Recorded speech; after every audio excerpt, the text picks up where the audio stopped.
com grande prazer que a gente está aqui hoje para a mesa que com certeza, se não a mais, vai ser uma das mais palpitantes desse workshop. A gente vai falar hoje de ECMO e Covid. Sem sombra de dúvida, um assunto mais que contemporâneo. Para isso eu tenho dois amigos, dois Filipes, Felipe Albuquerque, Felipe Pena, e a gente vai trazer aqui aspectos relevantes de contexto, indicações, contraindicações, como que a gente faz o manejo desses doentes com insuficiência respiratória e depois como a gente vai desmamar os pacientes em ECMO que tiveram pneumonia, disfunção respiratória por Covid. Felipe, você quer começar a falar pra gente sobre o contexto atual, pra gente começar a abrir aí o panorama, cenário, dificuldades, enfim? A gente tem que contextualizar. ECMO é uma tecnologia que já existe há algum tempo, a gente já usa isso para outras doenças, principalmente para a venosa, que a gente usa para SARA, e a gente tem a vena arterial também, que é uma que a gente usa para choque cardiogênico. Isso já vem desenvolvido, mas isso ganhou destaque com a pandemia agora, porque a gente está tendo muito paciente que acontece isso, né? Se a gente olha os dados do que a gente tem dos registros, tem um registro europeu que se chama ELSO, que atualmente os números que a gente tem, chegando em 7 mil pacientes que fizeram uso do aparelho, né, que estão em uso do aparelho. Esses pacientes, na verdade, eles acabam indo para a ECMO por insuficiência respiratória, né? Grande indicação que a gente tem visto é por falência pulmonar. Tem uns registros interessantes que foram publicados recentemente, saiu em abril agora no Lancet, de uma experiência que teve do grupo francês. Foram 300 pacientes que eles avaliaram o uso de ECMO, fizeram registro desses que eles acompanharam na região ali metropolitana de Paris, então um grande centro, e que o que a gente destaca é que esses pacientes tinham uma sobrevida de 46%, né? Eram pacientes todos na faixa ali dos 50 anos, era a média de idade do trabalho, predomínio de homens, e nenhum tinha uma comorbidade muito relevante, assim, hipertensão, obeso, mas nada grave que a gente pensa nessas doenças que a gente espera morrer. E isso é uma coisa que preocupa a gente, né? Porque se você for parar de pensar, pacientes que precisam de um dispositivo, que mais da metade morrem, pacientes que eram previamente idos, com 50 e poucos anos, por uma doença infecciosa, isso é uma coisa que tem que preocupar a gente. A indicação é um grande desafio. Exatamente. Quando a gente compara o resultado do ECMO nos pacientes que têm Covid, que a gente está vendo desse registro, com outros trabalhos que a gente tem mais anteriores, a gente vê que o ECMO vai um pouco pior, o Covid vai um pouco pior com a ECMO. E a gente não sabe por que isso, né? Tem algumas a gente pode pensar em alguns mecanismos, porque a ECMO no Covid, os pacientes sangram mais. É alguma ação direta do vírus, né, por alguma lesão endotelial, alguma coisa nesse sentido, ou sangra mais porque a gente dá uma anticoagulação mais intensa para eles, porque o nosso protocolo a gente acaba fazendo um pouco mais agressivo do que era para os outros tipos de indicação de ECMO que a gente via.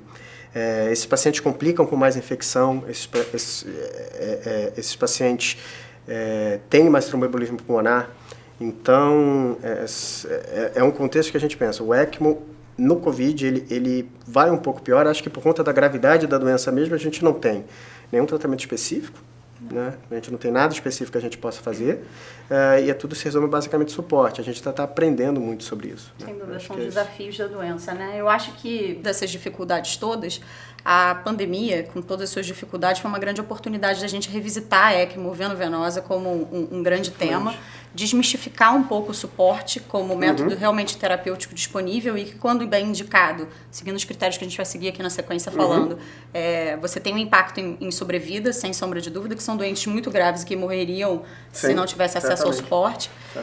E destacar hoje a grande dificuldade que a gente tem em ter acesso ao insumo, né? Mesmo querendo comprar em centros de referência, onde a gente está acostumado a fazer uso dessa tecnologia, a gente hoje enfrenta muita dificuldade em ter acesso ao equipamento, né? O mundo não estava preparado para a demanda que aconteceu em 2020, né? Em que a gente precisou, de fato, utilizar muito mais a ECMO do que a gente vinha usando nos últimos anos todos, né?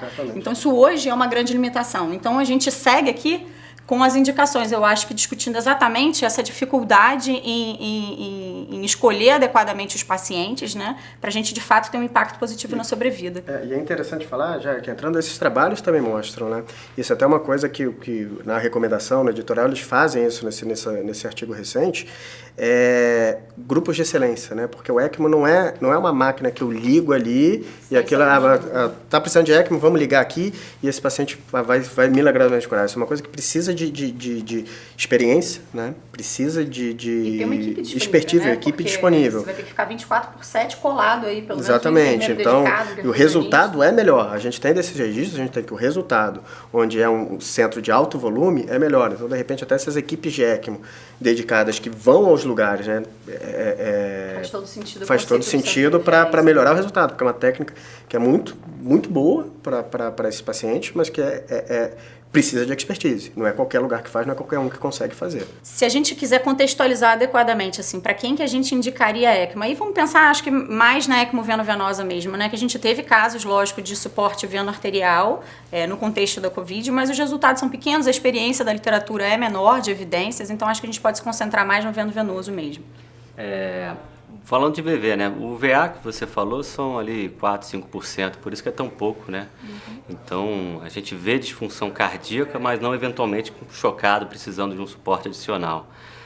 O Pena falou muito bem, né? Quer dizer, pacientes jovens, mas que morrem ainda 50%, e você depois traz uma informação adicional, a falta de material, a necessidade de uma rede complexa de atendimento, uma tentativa de organização, seria ideal, né, se a gente tivesse centros quaternários recebendo isso, mas o Brasil ainda não está nesse modelo, né? Então a gente tem todo mundo às vezes querendo fazer, mas nem todo mundo preparado para isso. Então selecionar talvez seja o principal passo para não desperdiçar recurso, para não desperdiçar energia mais do que tudo e esperança acima de tudo. Então, muitas vezes a gente entra num beco sem saída, um paciente irrecuperável, a gente já passou por algumas situações dessa, e a expectativa acaba sendo muito pior. Então, quem é o paciente que a gente pode pensar?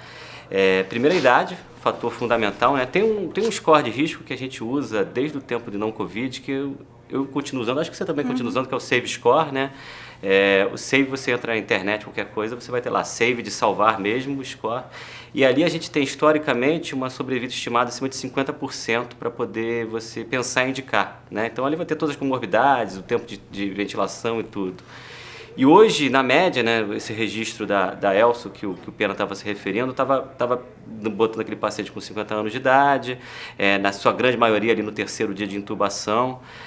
Quantas vezes a gente está, e acho que a gente tem experiência, inclusive pessoal na própria família, que a gente tem pessoas que foram a tubo, e se tem uma coisa que Covid é inesperada, é imprevisível o que vai acontecer ali no meio daquela intubação. Eu lembro quando meu irmão intubou, a gente tem aquela expectativa inicial e é bom pegar a história dele, porque é a história do paciente com ECMO, né? Meu irmão tem 43 anos de idade, não tem comorbidade, tem um IMCzinho ali talvez de um 28. Lá no seu 8º dia de Covid, foi para o hospital. No hospital começa, e aí a história natural do paciente, a gente vai começando a pensar na indicação. Catéter nasal, oxigênio, lá um vidro fosco em torno de uns 50%, a gente começa a tratar. Talvez uma característica que a gente tem visto nos hospitais, depois eu queria até ver se vocês também percebem isso, a gente tem adiado um pouco aquele paciente do Covid com ECMO, que era ali em torno do seu 8º, 10º dia de evolução, para talvez um 16º, 18º, 20º dia. É como se a gente tivesse aprendido a tratar um pouquinho melhor ele o incêndio, o circo está pegando, então a gente começou a fazer corticoide, tocilizumab, e aí a gente tem diversas mesas, fica o convite inclusive para você poder ver as mesas específicas de Covid para cá, mas fato é que esse paciente que era crítico ali no seu 10º dia de doença, a gente consegue meio que contemporizar e joga esse problema para frente, às vezes o pulmão até um pouquinho mais fibrosado e tudo. Mas voltando para o meu irmão, que é a história do paciente com Covid, que a gente poderia pensar em ECMO. Oxigênio, ventilação não invasiva, catéter de alto fluxo, não vai resolvendo até que ele precisa ser entubado, foi entubado lá no torno do 8º, 10º dia de doença. E aí você já começa a entrar no circo dos horrores, né? Você já começa a antecipar todos os possíveis. Já pensar lá na frente, né? Imagina para alguém que trabalha com ECMO, já estava imaginando ele literalmente ECMO. Inclusive eu ia ligar para você, eu ia falar, vai ter que resolver, eu não vou acompanhar meu irmão em ECMO, porque ninguém vai querer um negócio desse. E aí, a primeira mensagem para o paciente que a gente está pensando em levar para ECMO, quer dizer, ele tem que não responder a todas as manobras não invasivas, do tipo, foi entubado, primeira coisa que a gente faz para o paciente entubado, a gente vai sedar, então vai entrar bloqueador neuromuscular, aquela parte como toda aí, a gente vai pronar, né? E aí foi aquele alívio danado, que quando ele pronou, a PF começou a disparar a oxigenação e tudo mais, então ali as coisas começam a melhorar, a gente sempre fica com aquele medo daquela derrapada, né?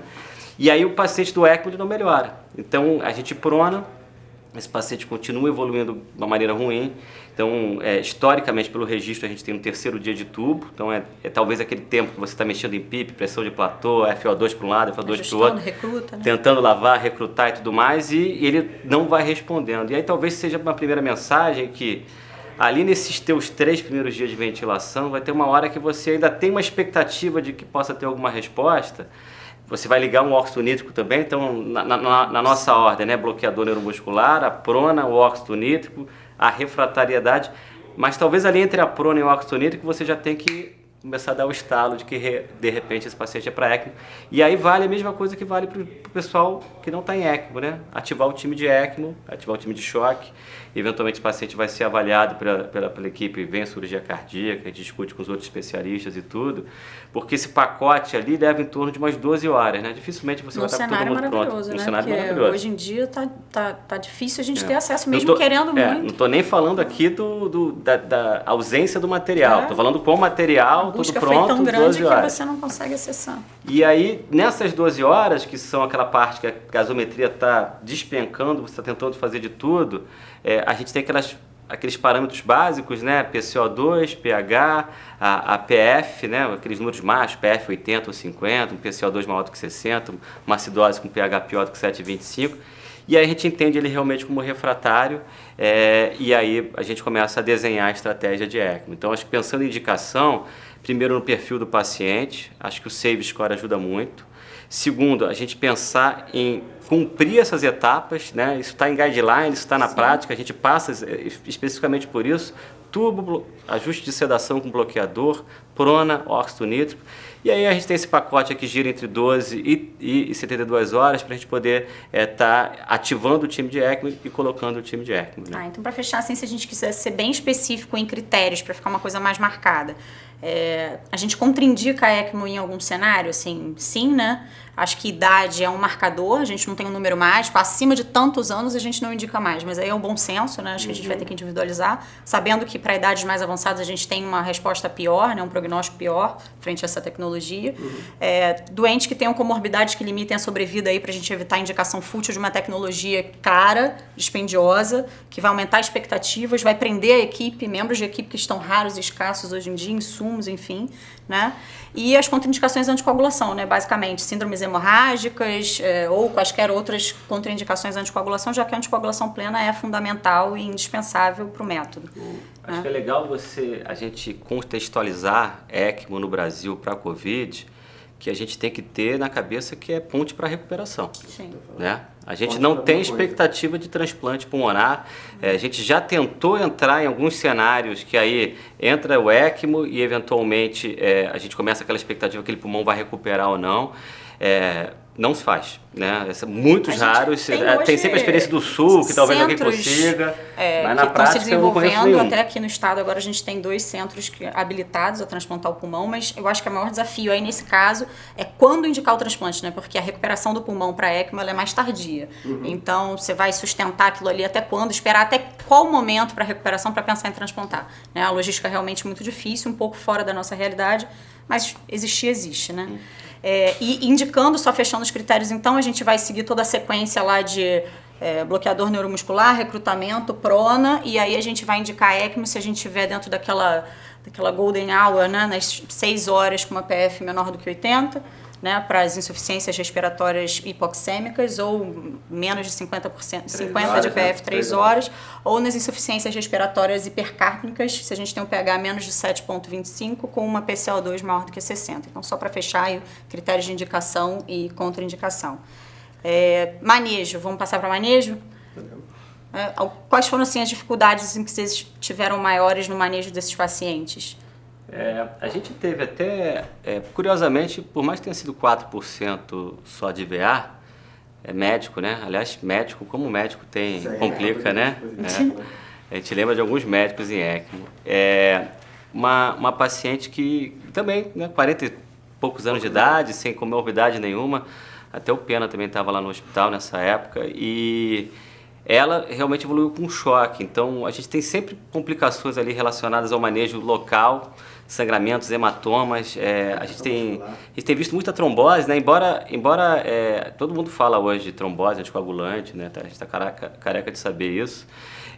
Mas a gente ainda não mudou, e por guideline também não tem que mudar, níveis terapêuticos de anticoagulação. Então, o protocolo de ECMO, acho que talvez vale esse reforço, essa informação. A gente tem que seguir o protocolo da tua instituição, seja ele qual for. Não precisa adaptar ele para uma realidade Covid, por mais protrombótica que a doença seja. Isso é uma coisa interessante da gente ressaltar, né? Que não tem uma indicação diferente da ECMO para o Covid, né? Tem uma indicação da ECMO para insuficiência respiratória. E a gente tem que contextualizar no bloco Covid. Então não existe... Desculpa, eu interrompi. Não. E na verdade a gente contextualizando isso, o que a gente viu, aquilo que eu falei desses registros, desses trabalhos que a gente está vendo. O resultado é pior, a gente não sabe. É um pouquinho pior, né? Quer dizer, não é ruim, mas ele é um pouquinho pior porque acho que a doença é pior. A doença é um mistério, a doença né? é pior. A gente vai aprendendo ao longo da doença. Que a doença parece ser pior.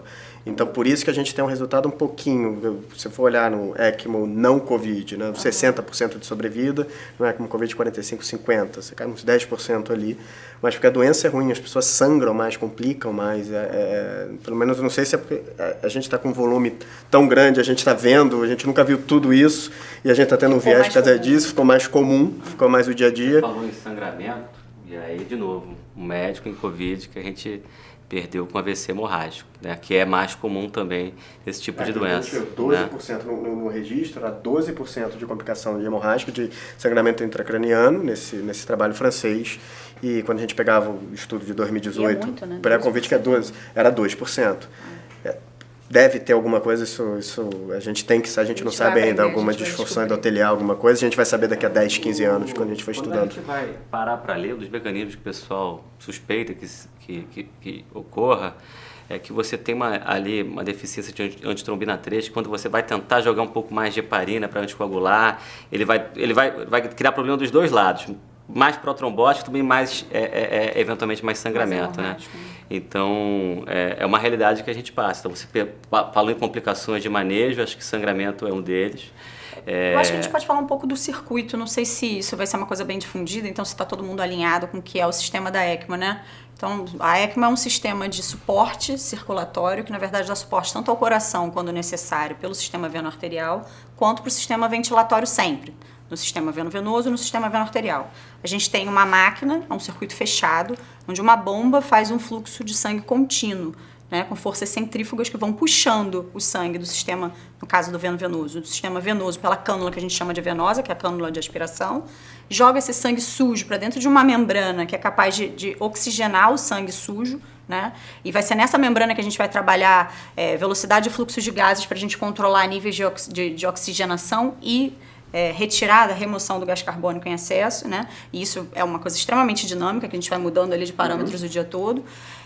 Depois dessa membrana, essa bomba impulsiona esse sangue agora limpo e oxigenado de novo de volta para o sistema venoso do paciente, mas numa cânula que a gente chama de cânula arterial, porque é a cânula que está devolvendo o sangue limpo, né?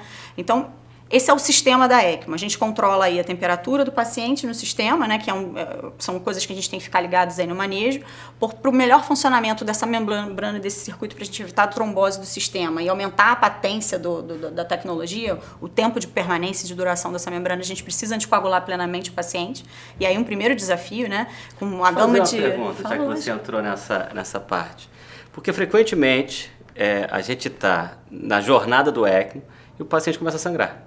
E frequentemente. E não está sangrando porque o PTT está largo, ele está sangrando porque ele está tendo um problema. E frequentemente, a gente deixa o paciente rodando sem anticoagulação. Às vezes 6, às vezes 12 horas. Você passa de sangue, passa aquela coisa toda. Você já teve experiência, e aí voltando àquela parte protrombótica da síndrome, de deixar mais... Você hoje, quando você pega um paciente desse, você deve ficar mais preocupada desse paciente rodar sem anticoagulação, porque teoricamente ele é mais protrombótico. Sem sombra de dúvida. Então hoje ter o limiar para voltar uma anticoagulação para um paciente que eventualmente está sangrando de algum lugar, por isso que a gente vai deixar ele sem anticoagulação, ele é menor do que um paciente não Covid? Sem sombra de dúvida, assim, para ECMO veno-venosa, então a gente tem um pouco mais de conforto nessa questão da trombose, né? Não vai trombosar sistemas arteriais, você vai trombosar sistema venoso, é menos arriscado. Então a gente tem até o conforto, às vezes fica 12 horas sem heparina, quando o doente se instala o aparelho e aí tem aquele sangramento inicial. Hoje, no COVID, que o paciente tem essa questão mais protrombótica e com as membranas que a gente já não consegue ter tanta experiência, porque antigamente a gente tinha X números de membranas de determinadas máquinas específicas em que você tinha total controle de pressão transmembrana ideal, quanto tempo de patência, o que eu espero de delta de PCO2 de troca ali, de pré-membrana, pós-membrana, de tempo de duração. A gente não tem mais isso. A sensação que eu tenho é que as diferentes marcas têm diferentes comportamentos e, de fato, a anticoagulação plena ela é fundamental. Se você deixa o doente no nível mínimo, né? A gente tem ali 2 faixas de conforto. Uma primeira faixa, acho que quando a gente instala a ECMO e está naquele fluxo grande, para você entender o doente, você deixa ali o PTT entre 40 e 60, né? Eu acho que a maioria das instituições aqui usa o PTT como controle da anticoagulação, né? Eu já perdi doente com menos de 12 horas de membrana, perdi membrana tendo que trocar com 12 horas dessas membranas novas, diferentes, num PTT faixa ok, por trombose. Então, acho que, sem sombra de dúvida, deixar o doente anticoagulado e bem anticoagulado é uma meta. Correndo risco, claro, de hemólise, de hematura, de sangramento pelos sítios. Tem aquela máxima também, né? Eu tenho medo das coisas que trombosam e menos das coisas que sangram, né? Sangra você transfunde, você segura. Coisa de trombose é muito mais difícil resolver. Então você tem um AVC hemorrágico. Sim. É o único problema que a gente sangra, que aí é imprevisível. Exato, por isso que é difícil. Por isso que é difícil. Então, se fosse resumir, a gente anticoagula com a mesma intensidade, sim, mas a gente anticoagula mais frequentemente. A gente anticoagula menos zona de conforto em deixar o doente hipocoagulado, assim, deixar o doente sempre na faixa de PTT mais alta, sem sombra de dúvida. Óbvio que respeitando essas limitações, né? Começou a sangrar muito. Outra questão interessantíssima é convencer os cirurgiões torácicos ou os cirurgiões cardiovasculares ou quem quer que seja a fazer procedimentos tipo traqueostomia, drenagem de tórax, que são absolutamente comuns nesse cenário, com o doente plenamente anticoagulado, né? Isso é um outro desafio grande. A gente tem sensibilizado cada vez mais, mas acho que a gente tem que escolher aqueles cirurgiões para chamar de seu, que vão ficar ali como a sua referência, para poder trabalhar junto, né? Porque não existe a possibilidade de a gente, vamos parar aqui a anticoagulação para poder fazer daqui a algumas horas o procedimento. Isso é importante porque geralmente esse paciente vai ficar ali uns 10, 12 dias em tempo de suporte.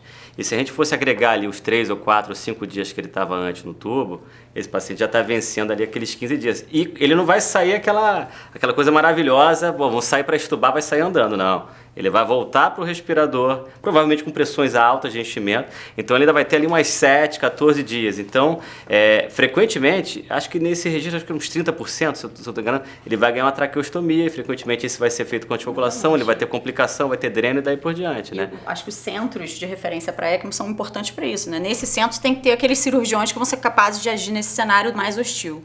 Uma outra coisa interessante do manejo, que eu acho que a gente não pode deixar de falar, é da ventilação mecânica protetora, né? Que o doente está em ECMO, a gente está ventilando o doente por aquele sistema ali, a gente consegue oxigenar a membrana, lavar o CO2 com a membrana, mas o doente deve estar em ventilação mecânica, pelo menos no início, né? Eu não tive a experiência de viver nenhum doente estubado, assim, se for possível evoluir para a extubação do doente, ele ficar em ECMO, é até permitido, mas eu não vivi esse cenário aqui ainda, porque os doentes em COVID, acho que a recuperação é tão tardia que a gente acaba desmamando a ECMO antes, então, mas tem descrito, né? Essa possibilidade existe. Como é desafiador a gente achar esse contexto da ventilação protetora nesse cenário de pulmão muito doente, né? A gente tem aí normalmente implantação da ECMO em doentes com mais de 70% de pulmão acometido. E você ventilar esses pulmões muito duros é desafiador, né? E a gente tem métricas para isso, né? Eu acho que a gente pode colocar aqui parâmetros de FO2, por exemplo, a gente tem que ficar sempre no mínimo possível, idealmente entre 30% e 50%, né? Claro que se o doente precisa de mais, a gente tem que dar mais até ele poder ter essa faixa segura. Pensar em pressões mais controladas, né? Que a gente deve usar a PIP, isso foi um primeiro movimento, né? Vamos tirar completamente a PIP do doente porque ele já está ventilando ali na ECMO. Não, a PIP é necessária para a gente manter o pulmão aberto, o que quer que a gente tenha de pulmão para a gente ganhar aquilo ali diário. Então, faixas de PIP entre 10 e 24, né, são permitidas e aceitáveis. A gente deve sempre estudar a melhor PIP para aquele paciente, isso é individualizado. Pensar na pressão de pico para evitar barotrauma. Então, a pressão de pico, idealmente, deve ser menor que 30 nesses doentes. E frequências respiratórias que permitam ajudar até a lavar o CO2, permitindo aí até, às vezes, faixas mais altas, em torno de 20, 24 de frequência respiratória.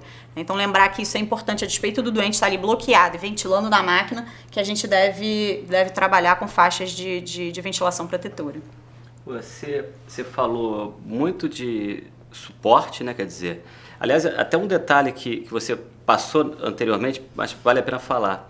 Naquela faixa que a gente deixa sem anticoagulante, quanto mais RPM, melhor, né? Sem sombra de dúvida. Isso Quando vale, a gente vai vale desmamar a ECMO, é um momento crítico para a trombose, né? Exato. Acho que a gente pode, inclusive, entrar nesse assunto do desmame. Vamos desmamar o doente, então, né? Então, essa é uma primeira preocupação. A gente vai pensar em desmamar, a gente vai diminuir o fluxo pela máquina, a gente tem maior chance de trombose, então é o momento em que a gente tem que ficar super ligado no PTT, que isso tem que ser rígido, absolutamente alinhado com o laboratório para não ter atraso, né? E a gente manter as faixas mais altas de 60 a 80 o tempo todo. Frequentemente a gente faz aquele shot de heparina antes de começar, essa né? roubada, né? Exato. 1 ml de heparina ali, quantas vezes... Não, vamos fazer porque é para garantir o circuito, né? Quando que vocês se sentem confortáveis, assim? Quais seriam os parâmetros que a gente pode botar mais para pontuar mesmo, ficar uma coisa mais didática para desmame, assim? Quando tá confortável para desmamar a ECMO? Eu acho que a gente tem uma doença que ela é imprevisível em termos de história natural, né? Tem alguns casos de pacientes que a gente parece que tá evoluindo bem, e aí a gente começa a ficar animado, né? Pô, o PF tá razoável. Porque na ECMO a gente começa a conseguir deixar quase que um percentual uma ECMO e um percentual do próprio pulmão, né? Então você vai diminuindo o suporte da ECMO, não só em termos... É mais fácil ainda com o VV, porque você consegue diminuir o fluxo de oxigênio, a lavagem que você dá no SWIP, do PCO2, então você consegue controlar e limitar o suporte ventilatório da própria ECMO. E você começar a testar o pulmão para ver o quanto ele vai trabalhar. Então, eu acho que passa muito pelo que o pulmão está te entregando naquele momento. Você falou de alguns parâmetros ali em relação a uma ventilação protetora, e que a gente, na hora que começa a chegar... Eu tenho uma janela mágica aqui na minha cabeça, que para VA é sempre pior, mas é aqueles 14 dias de ouro ali, que você até antecipa complicações, mas é a janela de oportunidade que você tem. Depois do 14º dia, liga uma bomba relógio. Né? Então, aquele AVC hemorrágico que você está latente, ele começa a ficar soprando mais perto do seu ouvido. Então, você começa a andar um pouco mais com essa parte. Então, acho que pensando em desmame, também tem que ver o momento que você está.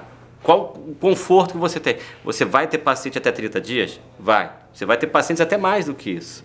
Mas depois de 14 dias, você deve ficar incomodado. Né? E aí a gente vai muito para o que você está esperando naquele momento da doença, e quanto o teu pulmão está te entregando, né? E frequentemente a gente vai sair dessa zona de conforto dos parâmetros ventilatórios, né? Você me falou de uma PIP entre 10 e 24, você falou de uma pressão de platô abaixo de 30, você me falou de uma FO2 de 30 a 50. Quantas vezes a gente não vai ter que forçar a barra nesses parâmetros para o pulmão conseguir entregar uma gasometria razoável e, eventualmente, a gente poder forçar a barra para poder tirar um ECMO, né? Entendeu? Então, assim, o quanto você está pegada nesses números e o quanto você, por exemplo, abre mão para poder tirar o ECMO que está chegando no 15º dia, por exemplo. Eu acho que é todo um conjunto de bons sensos, né? Assim, o doente não é uma coisa estanque, nem é um número. A gasometria ela vai mudar ao longo do dia ali várias vezes. Eu acho que a gente tem uma zona de conforto em confiar naquele pulmão para poder tirar o suporte. Né? Então, seriam parâmetros mais ou menos adequados a gente ter assim, uma flutuação de FO2, mas que seja inferior a 60%. Que você tem uma gasometria que tem ali uma PO2 acima de 70, que te entregue uma PF razoável, né, para você tirar o suporte. Que você tenha necessidades de PIP e de pressão de pico que não sejam agressivas e que não vão violar essa pressão, essa ventilação protetora. Que você tenha melhorado o seu raio-x, a sua tomografia, o que quer que seja, né? Porque não adianta também você desmontar tudo dentro daquele cenário ainda horroroso, né, de doença inflamatória. E sem sombra de dúvida, pensar o tempo todo na futilidade daquilo que você está entregando, né? Os objetivos que a gente tem com aquele doente, na hora que a gente instala, isso tem que ser muito claramente dividido com a família do doente, né? A perspectiva que a gente tem de melhora e o tempo, quanto a gente vai insistir naquela tecnologia, né? Então, acho que isso tem que ser muito claro. Porque, como você falou, existe a possibilidade de transplantar o pulmão? Sim, existe. Mas isso é um cenário que a gente ainda está aprendendo. Se a gente está aprendendo o Covid, a gente está aprendendo o transplante de pulmão no Covid, é uma missão, né? Então, sem sombra de dúvida, o desmame é desafiador, mas a gente consegue desmamar e ainda não existe uma regra, né? Eu acho que isso que é o principal, não é um né? número mágico, né? Exato. Acho que é o importante É o conjunto da obra. PF de X, então eu posso fazer. Acho que não é um número mágico, né? É a Acho que é evolução muito... do doente ali Por do isso que é importante aquilo que a gente fala, a experiência do time que está trabalhando centro, junto, do centro ali. Então, acho que foi uma conversa deliciosa. Tenho só a agradecer a vocês o prazer de estar aqui conversando sobre isso, um tema que eu amo, que eu acho que vocês gostam também. E espero que todo mundo tenha gostado e curtido aí. Obrigada.